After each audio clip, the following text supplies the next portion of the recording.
Our next question comes from Jer. She is a new citizen, new U.S. citizen. She is from China, and she has a question for you, Jer. Good morning, Governor and Casey. Thank you for being here, but thank you for all the fights you have put together for the country and for the people. Last year, I took 2 oaths, one to become a naturalized citizen, and the second one to join the South Carolina State Guard.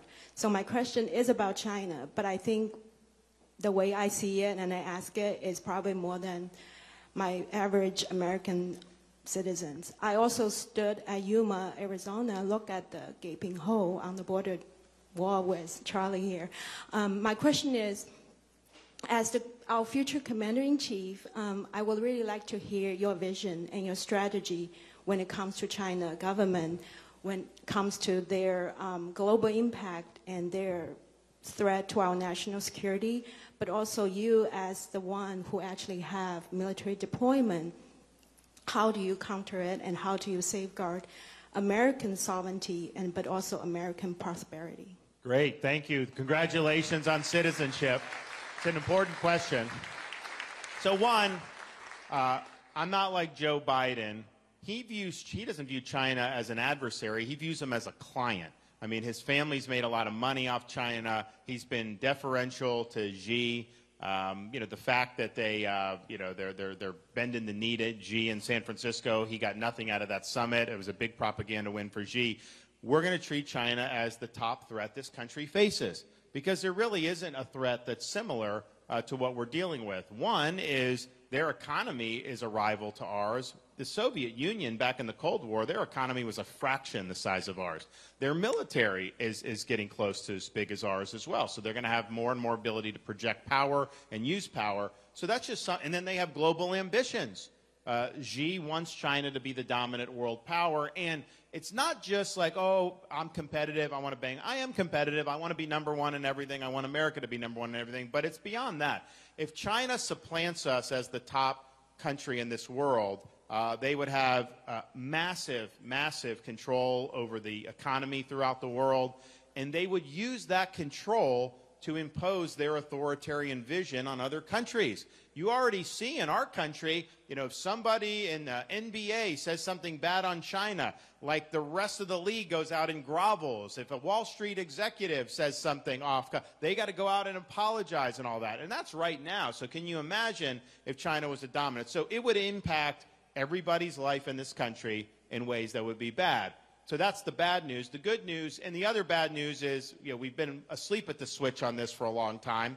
A lot of the Wall Street people have helped make China rich over the last 20, 25 years. It's been a huge mistake for the country. And so we haven't done what we need to do. The good news is there is time to right the ship. But what you need to do is you need to have enough military power in the Pacific to deter China's ambitions. Not just Taiwan, but beyond that. You need to have economic policy so that we're not dependent on China for all these things that are so important to our country. We need to make that here in the United States, or at a minimum have the ability to transact with friendly countries for these supply chains that go into that. And that's going to be something you got to be deliberate, strategic, and methodical to be able to bring that to about. But right now, if we were to have like a major world war, God forbid, and China was on the other side of it, we literally would have to go to China just to be able to support our war effort. I don't think they're going to be willing to do that in that situation. So it puts us in a position of great vulnerability. And then the third thing is we have to combat China's influence here in the United States. So I've done that in Florida. I banned China from buying land in the state of Florida. They're not allowed to do it. We need to do that nationwide. No farmland, no land near military bases, none of that. We also got the CCP out of our universities. They have these things called these Confucius Institutes. We got rid of those in Florida. They get involved in funding academic research. They take trade secrets. They do a lot of stuff.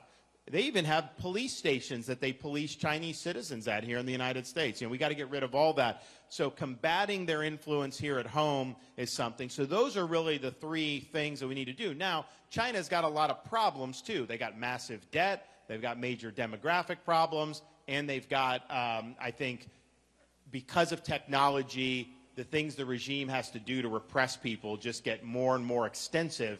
And that does create friction. I mean, when they China was doing the lockdowns the COVID lockdowns at the beginning of this year. Incredible that they were doing that. But they got blowback from their people. Like that was surprising. So I think there's a lot of vulnerabilities there. But a strong America is indispensable to be able to ensure that the 21st century is an American century and not a Chinese century.